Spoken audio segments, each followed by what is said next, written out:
Alanissim, les miracles qu'on dit aujourd'hui. Eh bien, d'abord, mes chers amis, donnons de la tzedaka. Et je voudrais prendre un moment avec vous, après avoir dit le Chaim. Le Chaim, la vie. C'est quoi la vie? Et pourquoi vivons-nous?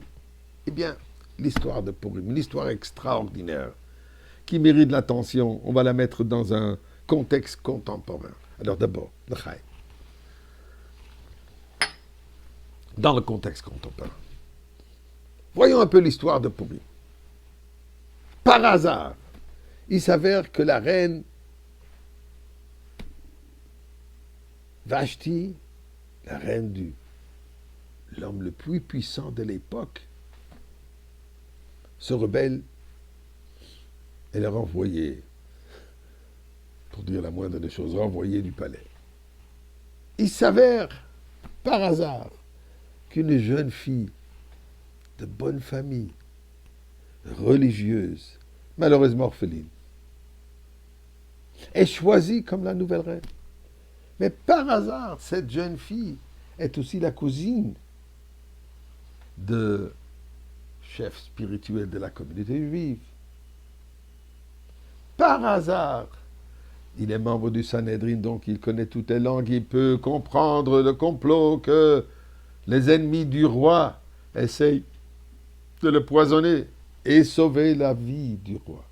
Et par hasard, le roi, il oublie de remercier cet ennemi. Mais il s'avère que par hasard, plus tard, le pauvre roi ne peut pas s'endormir. Peut-être qu'il a trop mangé, va savoir. Et là, on lui raconte, tu sais, on n'a jamais remercié ce petit juif pour tout ce qu'il a fait pour nous sauver. On oublie facilement de remercier le juif pour tout ce qu'il atteint, pour tout ce qu'il apporte à l'humanité. Mais, jamais trop tard. Il appelle l'ennemi juré de ce juif de Mordechai et l'ennemi juré du peuple juif est prêt à donner tout son argent pour détruire, pour anéantir le peuple juif. Et c'est lui qui doit le mener dans la grande parade devant tout le monde. On donne l'honneur aux Juifs. Et ensuite, par hasard, le roi a envie d'une petite fête. Et il s'avère que la reine arrive et lui invite à une fête. Et durant cette fête, le roi change d'avis.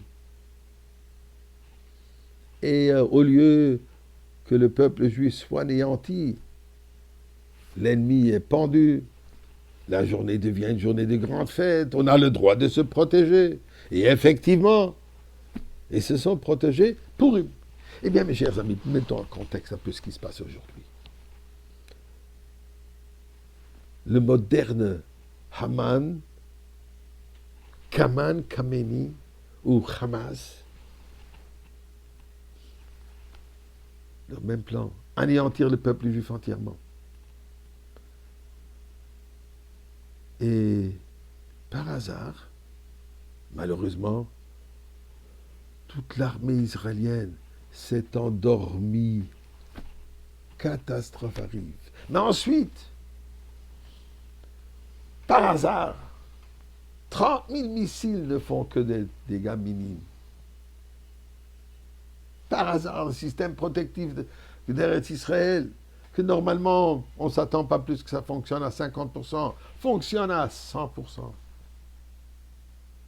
Par hasard, le système de défense de la Perse, de l'Iran, ne fonctionne pas comme il se doit, et son système est complètement anéanti.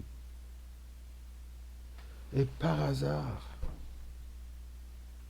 un nouveau leadership, le roi qui change, pas d'avis, mais un nouveau roi, qui permet, qui exige au peuple juif de se protéger. Alors, comprenons, mes chers amis, ce par hasard n'est pas un hasard, ce par hasard, c'est Dieu. Et c'est ça l'histoire de Purim, c'est à nous de dévoiler Dieu qui est caché dans tout. Et en faisant cela, nous dévoilons la divinité qui est cachée dans l'exil et qui nous amène dans le Beth Amikdash et qui nous amène à la Geoula. Mordechai, Mashiach. Maintenant, le Chaim,